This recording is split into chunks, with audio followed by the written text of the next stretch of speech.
तो दोस्तों आज हम फिर से आपके लिए लेकर आए हैं देश दुनिया की सभी ताजा बड़ी खबरें। फटाफट एक एक कर विस्तार से आज आपको बताएंगे, तो वीडियो को अंत तक जरूर देखें। दोस्तों वीडियो बनाने में हमें काफी मेहनत लगी है, तो वीडियो को दिल से लाइक कर दें। जहां दोस्तों पहली खबर में आपको बता दें कि हरियाणा में बजरंग दल की गुंडागर्दी आई सामने। फरीदाबाद में मुसलमानों की मीट की दुकानें जबरन कराई बंद, नहीं करने पर मुसलमानों को पीटने की दी धमकी। वहीं आपको बताएंगे दोस्तों की तालिबान को लेकर अमेरिका को झटका देगी मोदी सरकार। तालिबान को मान्यता देने के लिए मोदी हुए तैयार। अगले हफ्ते रूस में होगी तालिबान के साथ भारत की बैठक। वहीं आपको बताएंगे दोस्तों की केजरीवाल के नक्शे कदम पर चले अखिलेश यादव उत्तर प्रदेश में आम आदमी पार्टी के साथ कर सकते हैं गठबंधन। इसी के साथ आपको बता दें कि सिंगू बॉर्डर पर गुरु ग्रंथ साहिब का अपमान करने पर निहंगे सिखों ने एक युवक की कर दी हत्या। आंदोलन के मंच के पास सबको लटकाया। वहीं आपको बताएंगे दोस्तों की लालू यादव की पार्टी ने वीर सावर को बताया डरपोक। कहा वीर सावरकर था अंग्रेजों का दलाल, गांधी जी ने देश कराया था आजाद। वहीं आपको बताएंगे दोस्तों की कृषि कानून को लेकर मोदी सरकार के विरोध में फिर से उतरे भाजपा सांसद वरुण गांधी।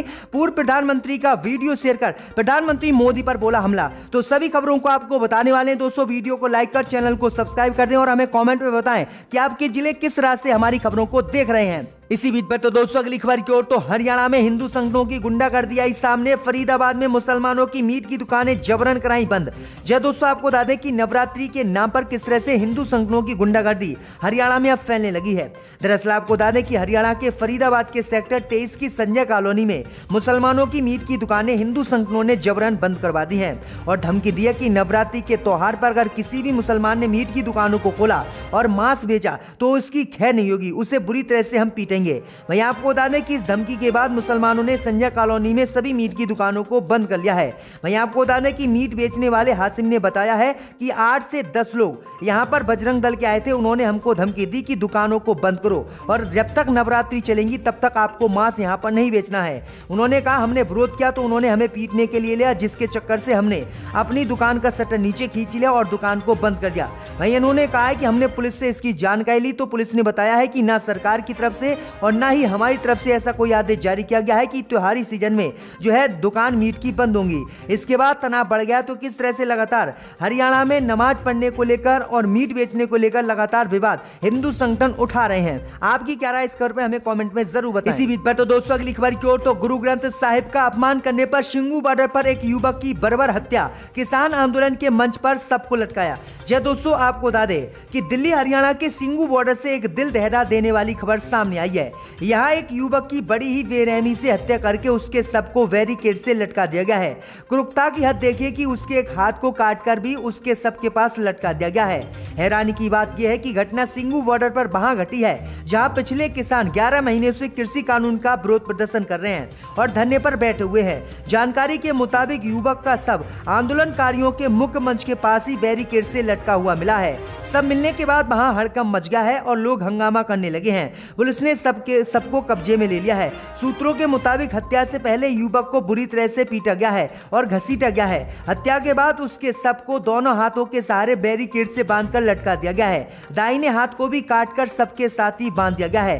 फिलहाल सबकी पहचान नहीं हो पाई है। मृतक युवक पर गुरु ग्रंथ साहिब की बेअदबी का आरोप है, इसलिए संदेह जताया जा रहा है कि धरना स्थल पर तीनों कृषि कानून का विरोध प्रदर्शन कर रहे मौजूदा निहंगो सिखों ने ही इस वारदात को अंजाम दिया है। बताया जा रहा है कि पुलिस के वहां पहुंचने पर निहंगो सिखों ने हंगामा भी शुरू कर दिया। तो ये बड़ी अपडेट आई दोस्तों कि सिखों ने ये बड़ी वारदात को अंजाम दिया है। इसी बीच पर तो दोस्तों अगली खबर की ओर, तो तालिबान के समर्थन में उतरकर अमेरिका को झटका दे सकता है भारत। अगले हफ्ते एक ही मंच पर रूस में होंगे तालिबान और भारत। जय दोस्तों आपको बता दें कि तालिबान को लेकर अब भारत अमेरिका को बड़ा झटका दे सकता है। दरअसल आपको बता दें कि अगले हफ्ते रूस में 20 अक्टूबर को एक बैठक होने जा रही है। इस बैठक में तालिबान और भारत एक ही मंच पर होंगे। वहीं आपको बता दें कि अब तक रूस, पाकिस्तान, चीन ने तालिबान की सरकार को मान्यता दी है और इसकी मदद भी कर रहे हैं, लेकिन भारत इन तीनों देशों के विरोध में उतरकर अमेरिका का साथ दे रहा है और अमेरिका के चक्कर से ही भारत तालिबान को सरकारी मान्यता नहीं दे रहा है। इस बीच खबर सामने निकल कर आई दोस्तों कि तालिबान ने अब भारत को भी मना लिया है।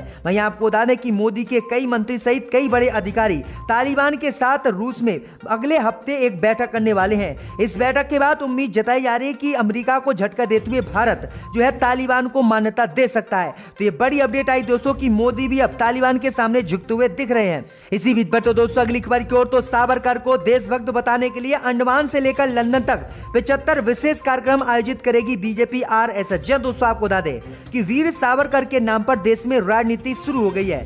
मोदी, रक्षा मंत्री राजनाथ सिंह और अन्य नेता सावरकर के बलिदान को दोबारा इतिहास में उचित स्थान दिलाने की बात कर रहे हैं, तो विपक्ष इसे इतिहास के साथ छेड़छाड़ बता रहा है। इस बीच खबर सामने निकल कर आई दोस्तों कि इतिहास विभाग सावरकर को लेकर अंडमान निकोबार, नागपुर, दिल्ली से लेकर लंदन तक सावरकर को देशभक्त बताने के लिए 75 विशेष कार्यक्रम आयोजित करने जा रहा है। इन कार्यक्रमों में सावरकर के ऐतिहासिक कार्यों को याद करते हुए इतिहास में उन्हें राष्ट्रभक्त बताने की चर्चा की जाएगी।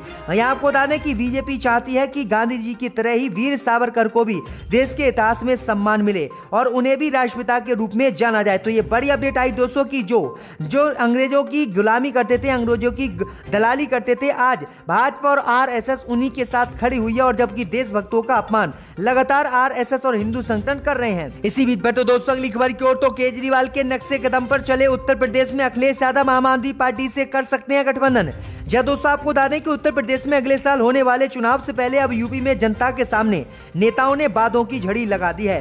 कुछ दिन पहले ही आम आदमी पार्टी के नेता और दिल्ली के उप मुख्यमंत्री मनीष सिसोदिया ने यूपी में 300 यूनिट फ्री बिजली देने का वादा किया था। इस बीच खबर सामने निकल कर आई दोस्तों की केजरीवाल की सरकार के बाद अब अखिलेश यादव ने भी उत्तर प्रदेश में प्रत्येक व्यक्ति को 300 यूनिट बिजली फ्री देने का वादा कर दिया है। वहीं आपको बता दें कि केजरीवाल के नक्शे कदम पर उत्तर प्रदेश के पूर्व मुख्यमंत्री अखिलेश यादव चलने लगे हैं। इस बीच खबर सामने निकल कर आई दोस्तों कि अखिलेश यादव के इस ऐलान के बाद उम्मीद जताई जा रही है कि आम आदमी पार्टी के साथ अखिलेश यादव गठबंधन यूपी में कर सकते हैं और इसको लेकर कई बार बात भी हुई है। तो ये बड़ी अपडेट आई दोस्तों। इसी बीच पर दोस्तों अगली खबर की ओर, तो किसानों के समर्थन में फिर से उतरे भाजपा सांसद वरुण गांधी, वीडियो शेयर कर प्रधानमंत्री मोदी पर बोला हमला। जब दोस्तों आपको बता दें कि भाजपा के पीलीभीत से सांसद वरुण गांधी ने कृषि कानून का विरोध कर रहे किसानों का एक बार फिर से समर्थन किया है। गुरुवार को उन्होंने किसानों के समर्थन में पूर्व प्रधानमंत्री अटल बिहारी वाजपेयी का एक वीडियो शेयर करके प्रधानमंत्री मोदी पर हमला बोला है। दरअसल आपको बता दें कि इस वीडियो में अटल बिहारी वाजपेयी कहते हुए दिखाई दे रहे हैं कि मैं इन किसानों को डराने वाली सरकार को चेतावनी देना चाहता हूं, हमें डराने की कोशिश ना करो, ये किसान डरने वाले नहीं है, हम किसानों के आंदोलन का उपयोग राजनीति के लिए नहीं करना चाहते हैं, हम उनकी जायज मांगों का समर्थन करते हैं। अगर सरकार हमें डराने की कोशिश करती है, कानून का दुरुपयोग करती है, तो हम किसानों का आंदोलन में शामिल हो जाएंगे। वहीं आपको बता दें कि वरुण गांधी के इस वीडियो के बाद पूरे भाजपा खेमे में हलचल मच गई है और बुरी तरह से किसानों को लेकर अब भाजपा ही फंस गई, क्योंकि भाजपा के बड़े बड़े सांसद ही अब बीजेपी पे कृषि कानून और किसान आंदोलन को लेकर सवाल उठा रहे हैं। इसी बीच पर तो दोस्तों अगली खबर की ओर, तो तुर्की ने बनाई घरेलू मिसाइल, पूरे दुनिया में रचा इतिहास, पूरे जहाज को एक बार में ही कर दिया नष्ट। जब दोस्तों आपको बता दें कि तुर्की ने एक मिसाइल बनाकर पूरी दुनिया में इतिहास रच दिया है। तुर्की ने अपनी घरेलू समुद्री मिसाइल का अंतिम परीक्षण किया, जो पूरी तरह से सफल रहा। इस मिसाइल के परीक्षण को बलों की तकनीकी क्षमता में वृद्धि को प्रदर्शित करने वाला एक और महत्वपूर्ण कदम माना जा रहा है। भाई आपको बता दें कि इस मिसाइल की सबसे खास बात यह है कि जो तुर्की ने मिसाइल बनाई है, जिसका नाम अटमाका है, इस मिसाइल ने पूरे जहाज को एक बार में ही नष्ट कर दिया है। इतनी ताकतवर मिसाइल बनाई है, जिसके बाद पूरी दुनिया में तुर्की की इस मिसाइल की तारीफ की जा रही। तो ये बड़ी अपडेट आ रही है। इसी बीच पर तो दोस्तों अगली खबर की ओर, तो बिहार में राबड़ी देवी के मुलाकात के बाद तेज प्रताप के बदले सुर, कहा राजद के खिलाफ नहीं करेंगे प्रचार। जब दोस्तों आपको बता दें कि बिहार में मां राबड़ी देवी से मुलाकात के बाद तेज प्रताप यादव के सुर बदलने लगे हैं। उन्होंने तारापुर और कुशेश्वर स्थान में हो रहे उपचुनावों में राजद प्रत्याशी के खिलाफ चुनाव प्रचार करने से मना कर दिया है। साथ ही तेज प्रताप ने अपने छोटे भाई तेजस्वी को मुख्यमंत्री बनाने का आशीर्वाद भी दुर्गा पूजा में दिया है। बता दें कि दोनों भाइयों के बीच तनातनी काफी लंबे समय से चल रही थी। तेज प्रताप और तेजस्वी दोनों भाई एक साथ ना तो साबुद्दीन के बेटे ओसामा की शादी में दिखे और ना राजद के अन्य कार्यक्रमों में नजर आए।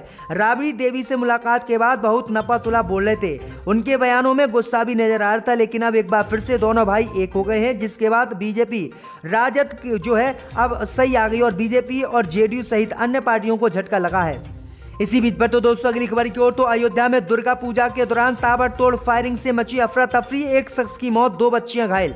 जी दोस्तों, आपको बता दें कि यूपी के अयोध्या में दुर्गा पूजा के दौरान जागरण में फायरिंग होने से हड़कंप मच गया है। इस हमले में एक शख्स की मौत हो गई, वहीं 2 बच्चियां गंभीर रूप से घायल बताई जा रही हैं। 4 युवक ने इस फायरिंग की घटना को अंजाम दिया है। मौके पर तमाम बड़े अधिकारी पहुंच गए और पूछताछ चल रही है। तो ये बड़ी अपडेट आई दोस्तों कि किस तरह से दुर्गा पूजा में भी, अयोध्या यानी उत्तर प्रदेश में भी इस तरह की घटनाएं हो रही हैं। योगी सरकार सोते हुए दिखाई दे रही है। इसी के साथ आपको बता दें कि लालू की पार्टी ने वीर सावर को कहा डरपोक, माफिर, अंग्रेजों को बताया दलाल। जी दोस्तों, आपको बता दें कि लालू यादव ने वीर सावरकर, जिसको भाजपा और आरएसएस अब देश में राष्ट्रभक्त बताने पर तुली हुई है और लगातार उनके गुणगान कर रही है। इसी बीच खबर सामने निकल कर आई दोस्तों कि लालू यादव की पार्टी और लालू यादव ने सावरकर को डरपोक कहा था और कहा था कि ये अंग्रेजों की दलाली करता था और ये अंग्रेजों का दलाल था। हम किसी भी कीमत पर इसको अपने देश में राष्ट्रभक्त नहीं मानेंगे। तो ये बड़ी अपडेट आ रही दोस्तों।